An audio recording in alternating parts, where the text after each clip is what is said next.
বাবা খুব অসহায়, একটা ভাই ছিল আদরে, খুব আদরে ছিল, কিন্তু এই ভাইরা আমাকে বুক দিয়ে কাইরে নিয়ে গেছে। কত কষ্ট করে বাইরে লেখাপড়া করাইছিলাম, অভাবে সংসারের জন্য পড়াশোনা করতে পারলো না, নিজের পায়ে দাঁড়াবার নিয়ে কামাই করার জন্য দেশ ছেড়ে চলে এলো। কিন্তু ভাই আর দেশে ফিরে যাইতে পারলো না। মরার আধা ঘন্টা আগে ভাই আমার সাথে কথা বলছে, কয় আবার তোমার সাথে রাত্রে কথা বলবো, মোবাইল লাগিয়ে দাও। সকালে আর পোয়ালে আমার ভাই আমার বাড়ি যাইতে, কিন্তু সেই রাত আর আইলো না, আমার ভাই আমার সাথে কথা বললো না। আপনারা দেখছেন আমার বাইরে কেমনে মারছে। আমার ভাই 2 হাত সাইডে দিতে যখন নিজের জীবন ত্যাগ করছে, নিজে জানতো যে আমি শহীদ হয়ে গেছি, আমার আর বাঁচার উপায় নেই। নিজে মাইরা এটা পুলিশে কেমনি আবার লাস্টারে নিয়ে গেছে, লাস্টারে দেয়ও নাই। আজ পর্যন্ত আমার ভাইয়ের কোনো খবর উপায় নেই। লাশ গুম করলো, কোন জায়গায় রাখলো, কোনো খবরই পাইলাম না। আপনাদের কাছে আমার একটাই দাবি, আমার ভাইয়ের লাশটা কোন জায়গায় গুম করছে, কি করছে, এই তদন্ত আপনারা আমার বাইরে খুঁজে এনে দিবেন। আড্ডিরে হইলেও আমার বাইরে আমি দেশের বাড়ি নিয়ে মারি দিব। আমার বাইরে দেখুন যে আমার ভাই আমার বাড়ির পাশে আছে।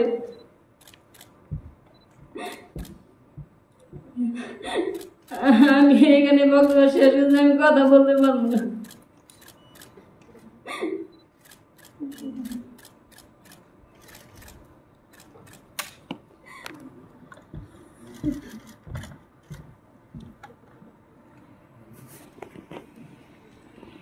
তদন্ত করে খুঁজে ভিডিওটা বানায় আপনাদের দেখাইতেছে, যে তাকে ধন্যবাদ জানাইতেছে।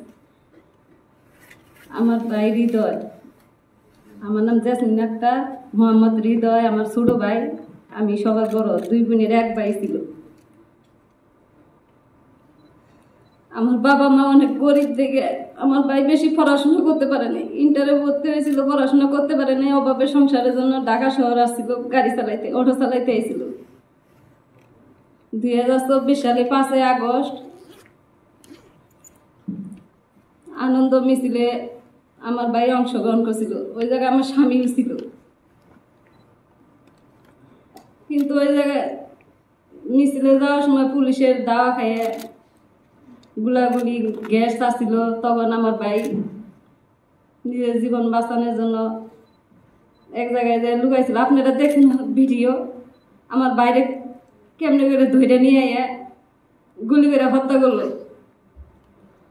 আল্লাহর কাছে লাখ লাখ শুকরিয়া, আমার স্বামী ওই জায়গায় ছিল, কিন্তু আমার স্বামী এক বাসায় যায় পলাইছিল। আমার স্বামী ওই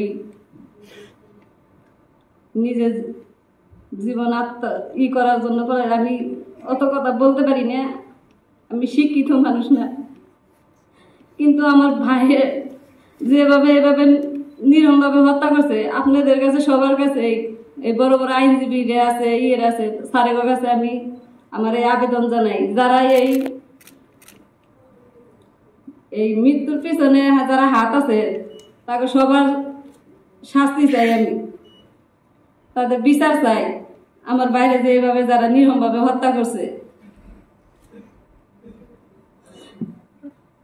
5-6 মাস হয়ে গেল, কিন্তু আমার ভাইয়ের কোনো বিচার পাইলাম না। কোনো সরকারের সহযোগিতা পাই নাই আমরা, কোনো সরকারের দিকে কোনো লোকও আমাদের বাবা মায়ের খোঁজ খবর নিতে যায় নাকি। আমার